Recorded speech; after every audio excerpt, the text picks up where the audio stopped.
Welcome to Maheshan IAS. Your rank is our responsibility.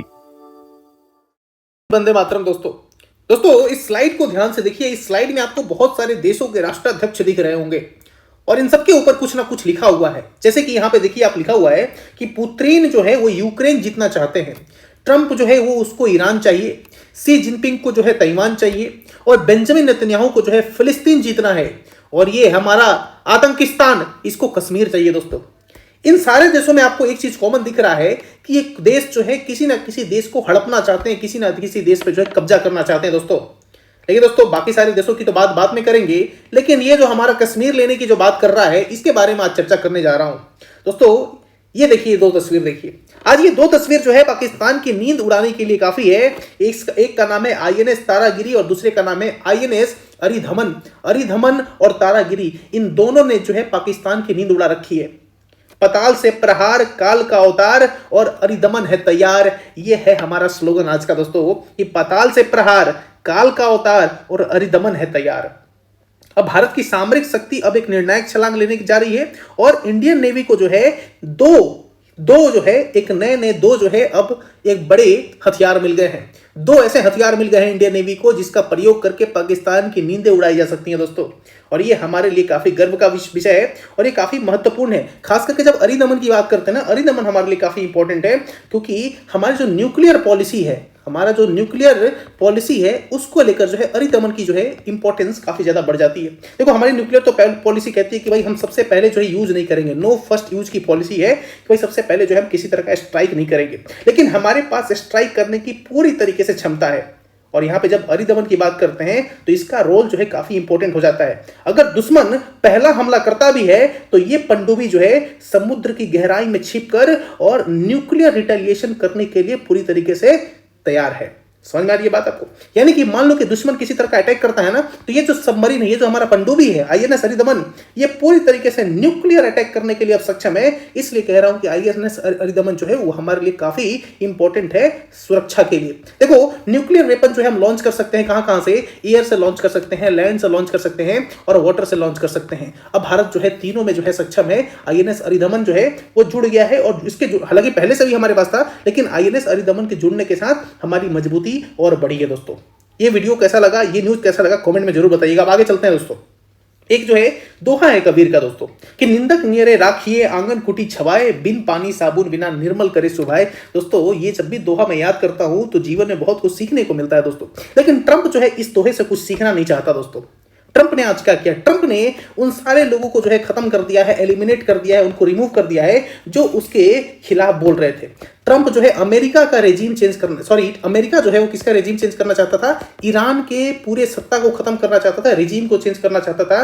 लेकिन ये regime change जो है कहां पे देखने को मिल रहा है? अमेरिका में देखने को मिल रहा है। आपने क्या क्या देखा अमेरिका में? हमने देखा कि भाई अमेरिका में अब बहुत ज्यादा लोगों को क्या किया जा रहा है? रिमूव किया जा रहा है, उनको उनके पोस्ट से हटाया जा रहा है, चाहे वो मिलिट्री से बिलोंग कर रहे हो या फिर कैबिनेट से। बहुत सारे कैबिनेट में जो उनके ऑफिशियल्स हैं उनको भी हटाया जा रहा है।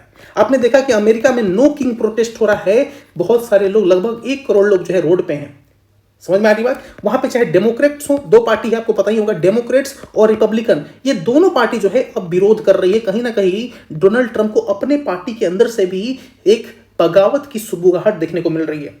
यही कारण है कि जो रेटिंग है, जो पॉपुलैरिटी है वो कम होते जा रही है। आपको पता होगा कि नवंबर में इलेक्शन होने वाले हैं इस साल, और इलेक्शन जो होने वाले हैं इस साल, जो इलेक्शन होने वाले हैं यूएसए में, उस इलेक्शन में भी अच्छे रिजल्ट नहीं मिलने वाले हैं डोनाल्ड ट्रंप को, क्योंकि सपोर्ट जो है वो कम देखने को मिल रहा है। कहां पे?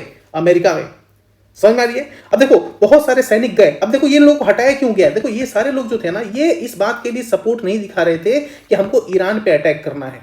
ईरान पे अटैक करने के लिए ये सारे लोग राजी नहीं थे। और साथ ही साथ एप्स्टीन फाइल से जब से नाम आया है डोनाल्ड ट्रंप का, तो उसमें कुछ लोग जो है इसके अपने ऑफिसर जो है वो खुलासा कर रहे थे, और यही कारण है कि इन सारे लोगों को जो है रिमूव कर दिया गया है, इन सबको फायर कर दिया गया है, ये सारे ऑफिसर्स। और देखो युद्ध के पहले, युद्ध में अगर किसी टॉप जो है ऑफिसर को हटाया जाता, मान लो कि भारत पाकिस्तान का युद्ध चल रहा है और उस समय जो है हम इंडियन नेवी के चीफ को अगर हटा दें, इंडियन आर्मी के चीफ को हटा दें, तो कितनी बड़ी न्यूज बन जाएगी। लेकिन अमेरिका ऐसा करता है तो बड़ी न्यूज नहीं बनाई जाती। अगर भारत में ऐसा होता ना कि भाई युद्ध चल रहा है और भारत की आर्मी के चीफ जो है उनको अगर हटाया जाता है, तो भारत की जो विपक्षी पार्टी है वो एक तरीके से बड़ा ही मुद्दा बना देती कि पता नहीं क्या ही हो गया है। लेकिन देखो यही अमेरिका ने क्या किया है कि अमेरिका ने अपने सारे चीफ को हटा दिया, सारे चीफ को रिमूव कर दिया। अब वो अपने दलाल को, कोई दलाल जो होगा उसका, जो एक तरीके से चाटुकार जो होगा, जो चाटने वाला होगा डोनाल्ड ट्रंप को, जो है उसको सीट पे बैठाएगा।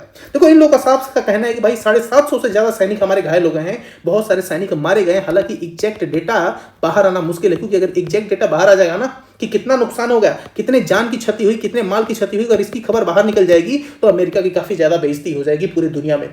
समझ में आ रही बात? और देखो अमेरिका क्या कहता था, ट्रंप कहता था कि हमने ईरान को जो है सब कुछ खत्म कर दिया, सब कुछ तबाह कर दिया ईरान में। और ये बात उसने पिछले साल भी कहा था, यानी कि 6 महीने पहले भी कहा था, 2025 में भी कहा था कि भाई हमने सब कुछ तबाह कर दिया, मामला सुलझ गया है। यानी पूरी दुनिया को जो है बेवकूफ बनाने का काम कर रहा है डोनाल्ड ट्रंप, पूरी दुनिया को जो है बेवकूफ बनाने का काम कर रहा है। और इसने क्या किया, अभी देखो आज इसने क्या किया है, पुल तोड़ दिया। अब बताओ ये पुल तोड़ने का क्या मतलब? पुल पे इसने अटैक किया, ईरान के इस पुल पे अटैक किया और पुल पे अटैक करके जो इसने तोड़ दिया। देखो ईरान का जो है बहुत सारी चीजें हैं ईरान में जिसको हम सपोर्ट नहीं करते हैं, जैसे कि वहां पे जो वो सपोर्ट करता है, मिलिटेंसी को सपोर्ट करता है, आतंकवाद को सपोर्ट करता है ईरान, उस चीजों को सपोर्ट हम नहीं कर सकते। लेकिन जो सिविलियन इंफ्रास्ट्रक्चर है, जो सिविल लोग हैं, जो कॉमन लोग हैं, आम नागरिक हैं, उनकी अगर जान जा रही है तो उसके लिए जो है हमारी संवेदना रहती है। अब यहाँ पे क्या किया उसने, पुल तोड़ दिए। अब इसने पुल तोड़ दिया तो ईरान ने क्या कहा, ईरान ने कहा कि भाई मिडिल ईस्ट में जितने भी मेजर ब्रिजेज हैं, यानी कि मिडिल ईस्ट कंट्रीज में जितने भी पुल हैं, जो भी बड़े बड़े पुल हैं, उन सारे पुल को हम उड़ा देंगे। समझ में आ रही बात? यानी कि एक पुल तोड़ा है डोनाल्ड ट्रंप, और डोनाल्ड ट्रंप ने एक पुल तोड़कर बोला कि भाई आप सरेंडर कर दीजिए, नहीं तो ऐसे बहुत सारे पुल तोड़ देंगे। इधर इसने क्या कह दिया, ईरान ने कह दिया कि भाई तुमने एक पुल तोड़ा है, हम 8 लिस्ट दे रहे हैं तुमको। ये 8 लिस्ट है, यानी कि 8 जो है ये मेजर पुल्स हैं, मेजर ब्रिज हैं, इन सबको हम उड़ा देंगे। देखो यही डोनाल्ड ट्रंप क्या कहता था, ये डोनाल्ड ट्रंप कहता था। और ये मार्क रूबियो क्या कहता था, imagine if instead of spending billions on weapons Iran spend that money on it's people, they would have much different country. Mark Rubio कहता था कि ये जो पैसे ये जो बिलियंस ऑफ करोड़ों रुपए जो आप खर्च कर रहे हैं इस लड़ाई को लड़ने में, अगर इस पैसे का इस्तेमाल अगर आप ईरान की जनता पर करते तो आज ईरान की हालात कुछ और रहते हैं। लेकिन दोस्तों यही पॉलिसी जो है अमेरिका जो है खुद पर नहीं अपनाता। अमेरिका का डोनाल्ड ट्रंप क्या कर रहा है, डोनाल्ड ट्रंप कह रहा है कि भाई हमारे पास तो पैसा ही नहीं है, हमको तो पैसा चाहिए। आज देखो एक और खबर क्या आई कि Trump imposes 100% tariff on patented drugs, will it impact India.